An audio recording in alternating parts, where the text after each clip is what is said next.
En el vídeo de hoy vamos a ver cómo reacondicionar este viejo portátil Acer para transformarlo en el nuevo servidor que dará soporte a toda la parte de domótica de mi nueva vivienda. Así que sin más, vamos al lío. Bueno, lo que no voy a hacer es una guía detallada de cómo abrir este portátil, ya que cada uno se abrirá de una forma diferente, pero os voy a explicar un poquito por encima los pasos que suelen ser comunes con todos los portátiles. Lo primero que vamos a tener que hacer es dar la vuelta y del revés pues veremos que tienen un montón de tornillos. Son tornillos generalmente como este, vienen normalmente también con un puntito de fijador y nada, simplemente es con un desatornillador quitar todos los tornillos, retirarlos. A veces no conseguimos sacarlo y lo que tendremos que utilizar pues es o unas pinzas o con cuidado dar la vuelta al portátil para ir sacando todos los tornillos. Y una vez que los tengamos todos retirados en la parte de abajo, lo que procederemos es a darle la vuelta al portátil y a desencajar las dos piezas de plástico que componen la carcasa, que es esta parte de abajo y la parte que va por dentro sujetando el teclado. Una vez hemos quitado todos los tornillos y ya con el portátil en su posición natural, lo que tenemos que hacer es abrir la pantalla completamente y generalmente la parte de plástico de arriba está enganchada a la parte de plástico de abajo con una serie de pestañas, todo alrededor del perímetro del portátil. Lo más recomendable es utilizar una herramienta similar a esta. Esto es como una especie de púa y es especial para apertura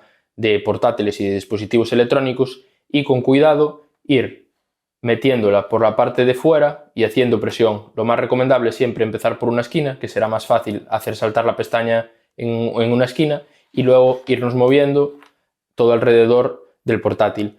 Esto hay que hacerlo con sumo cuidado de no tirar de esta parte de plástico hacia arriba, ya que tanto en este caso el ratón como el teclado estarán unidos a la placa principal del portátil con unos cables planos. Entonces, una vez tengamos todo ya completamente separado, con cuidado siempre en todo momento de no realizar un tirón hacia arriba, lo que tendremos que hacer, yo ahora solo tengo conectado ya el teclado, es levantar con cuidado y, como veis aquí ahora, no sube más porque es el propio cable el que me está haciendo tensión y lo que hay es que retirar el cable con cuidado y ya retirar la parte de arriba. Ahora os voy a enseñar los dos tipos de anclaje que normalmente tienen estos cables planos para que podáis retirarlos. Y aquí tendríamos ya lo que es la parte de arriba separada, la podemos retirar y ya tenemos acceso a lo que es la placa principal del portátil. Como os comentaba, la parte del teclado y del ratón está unida a la placa principal y en este caso estaba unida en esta zona de aquí, en esta zona de aquí y en esta zona de aquí. Lo que os comentaba antes, hay dos tipos principalmente de anclajes. Bueno, en realidad hay tres. Hay unos, como por ejemplo este de la batería, que simplemente encajan a presión, entran haciendo presión en el conector y para retirarlo simplemente tenemos que tirar de él hacia atrás. Luego hay este otro tipo de conectores, este en concreto es el del teclado, que tienen este sistema. Como veis aquí, tienen esta pieza de plástico que sube y que baja. Cuando está en esta posición, el cable está retenido dentro del conector y para poder retirarlo hay que levantar esta pieza de plástico empujando pues, con un desatornillador plano o con algo similar de los dos lados hacia arriba. En esta posición hacia arriba ya estaría libre y ya nos dejaría sacar el cable. Y luego hay otro que también es bastante común, que son con este tipo de pestañitas. Tiene una pestaña que cuando está hacia abajo traba el cable y para retirar el cable simplemente tenemos que levantarla hacia arriba y en ese momento ya podríamos retirar el cable.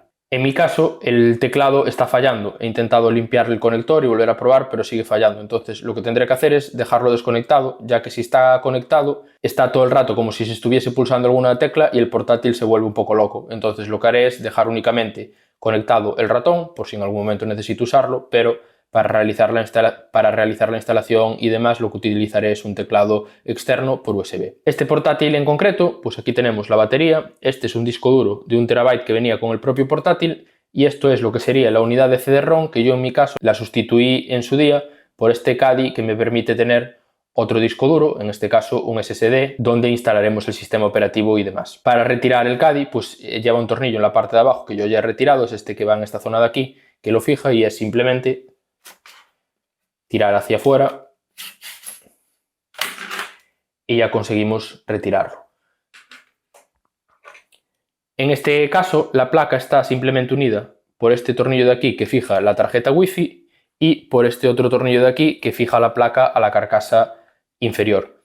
A mayores, para poder retirar la placa base, lo que tendremos que hacer es retirar todo el resto de conectores que vemos por aquí. Entonces yo ahora lo que voy a hacer es retirar todos los conectores, retirar estos dos tornillos y sacaré la placa base para que veamos la parte del disipador y cómo cambiar la pasta térmica, que es lo principal que tenía que hacer, junto con desconectar el teclado para poder utilizar el portátil. Bueno, aquí como veis, pues ya tenemos la placa base del portátil fuera de la carcasa. Ahora lo que voy a hacer es retirar el disipador para poder ver el estado de la pasta térmica y muy posiblemente sustituirla, ya que debe de estar completamente seca. Es un portátil que tiene mucho tiempo.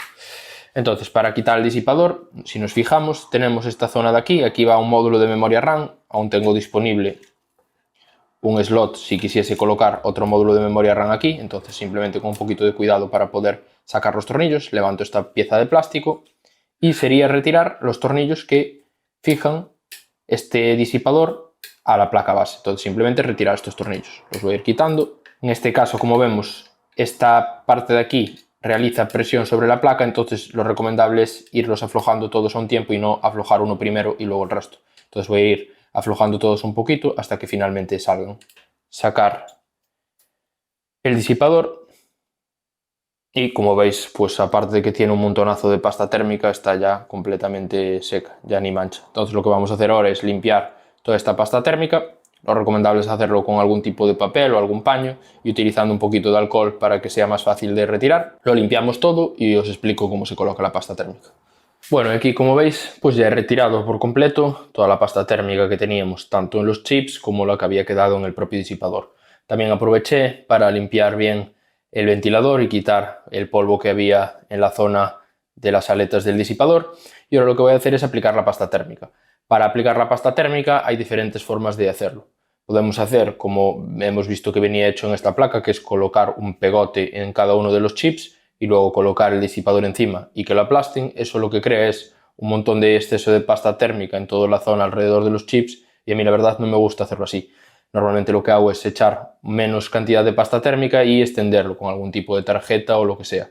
Lo que voy a utilizar hoy es este abridor, es también una pieza para abrir portátiles y cualquier otro tipo de dispositivo, similar a la PUO que os enseñaba antes, y lo que voy a utilizar es esta parte plana para extender la pasta térmica.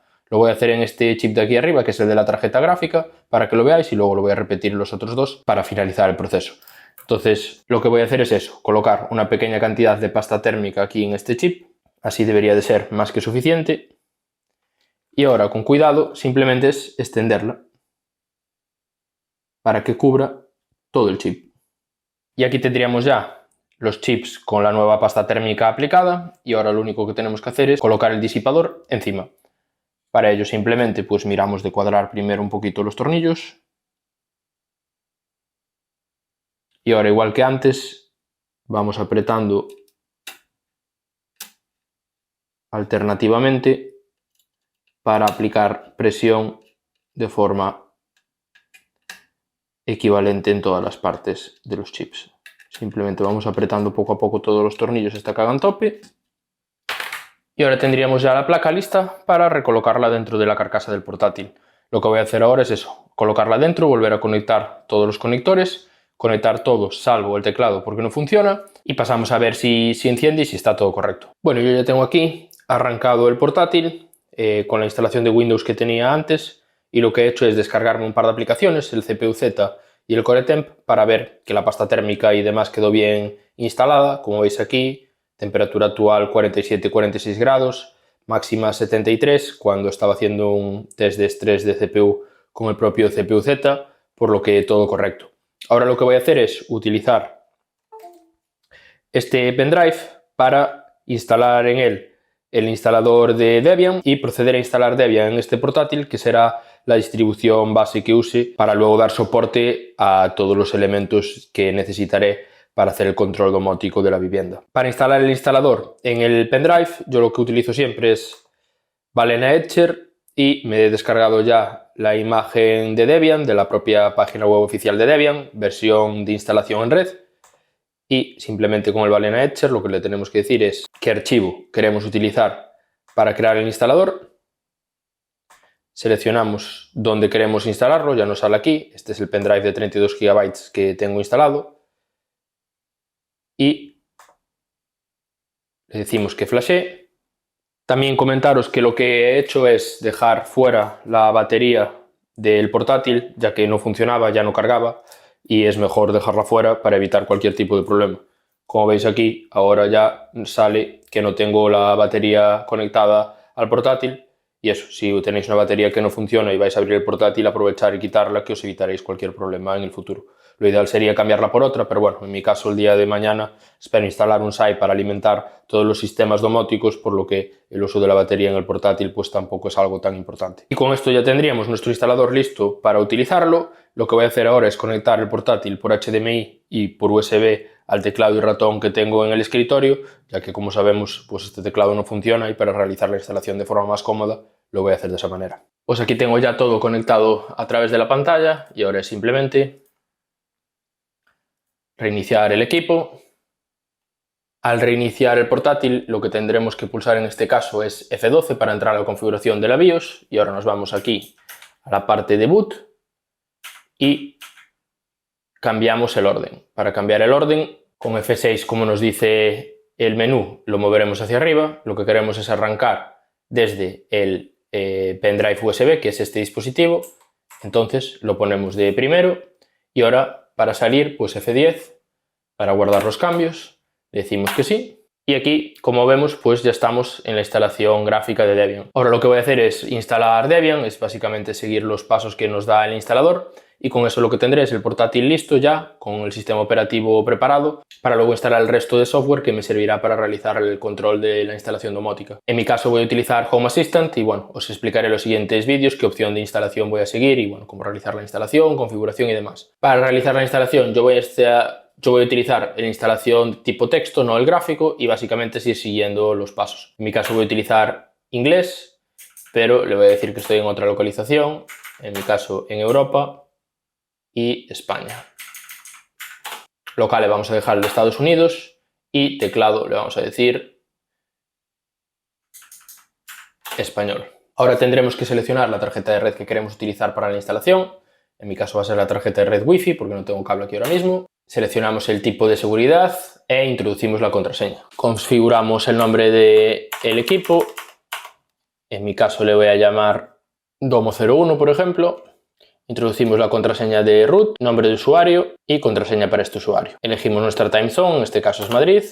Vamos a decirle que queremos realizar una instalación guiada que use todo el disco. Seleccionamos el disco que queremos utilizar. En mi caso es el SSD de 240 GB. Lo selecciono. Vamos a utilizar una partición para todo el sistema de ficheros. Y aquí nos dice un poquito lo que va a hacer con los discos. Como veis, en el segundo disco va a crear un par de particiones, que es donde realizará el montaje del file system y también del swap.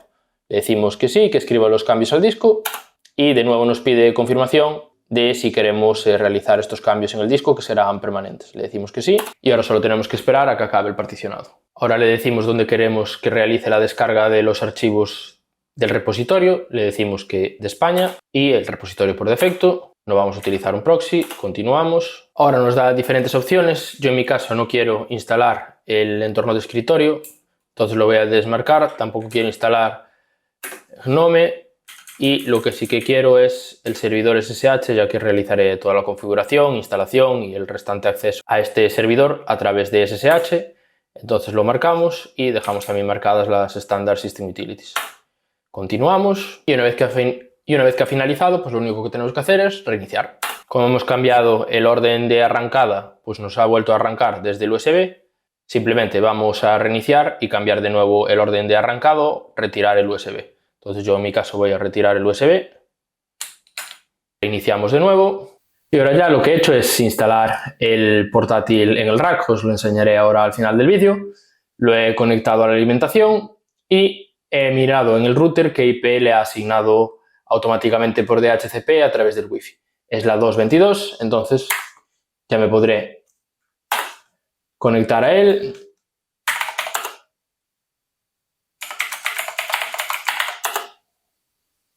Y como vemos ya estamos aquí conectados. Manolo en Domo01.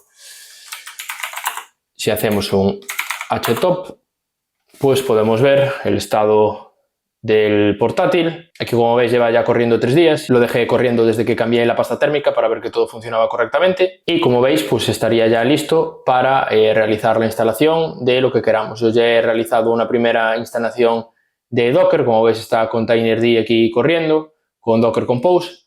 Pero bueno, esto lo explicaré en detalle en el siguiente vídeo, lo que voy a instalar para correr Home Assistant y algunas cosas adicionales también para poder monitorizar el propio servidor. Pero bueno, básicamente eso, ya lo tenemos listo, configurado y corriendo en nuestro rack y listo para instalar el resto de software y empezar a configurar toda la parte de domótica. Y aquí lo tendríamos ya instalado dentro del propio rack. Como veis, lo he colocado aquí en la parte de abajo, conectado directamente a la regleta. Aquí, como veis, tengo ya algunos dispositivos, aunque de momento no estoy utilizando nada de estos todavía, estoy realizando solo unas pruebas, lo veremos en siguientes vídeos. Pero lo importante, que es el portátil, lo tengo aquí. Como veis, lo he puesto aquí en la parte de abajo de forma que pueda encender y apagarlo fácilmente si necesito acceder al botón, pero el acceso lo que voy a hacer es, como hemos visto desde el ordenador, acceder siempre a través de SSH. Ya he dejado el servidor SSH instalado durante la propia instalación de Debian, entonces una vez que lo arrancamos por primera vez, está disponible, nos conectamos con nuestro nombre de usuario y contraseña y ya podemos acceder de forma remota al equipo, que será lo más cómodo para instalar el software, administrarlo y luego acceder también pues, a los diferentes paneles y a los diferentes sistemas de configuración de la parte de domótica que instalaremos en este portátil. Sin más, es todo por el vídeo de hoy. Si os ha gustado y queréis ver más contenido como este, pues como siempre os agradezco muchísimo que os suscribáis y que le deáis un like al vídeo y nos vemos en el siguiente vídeo.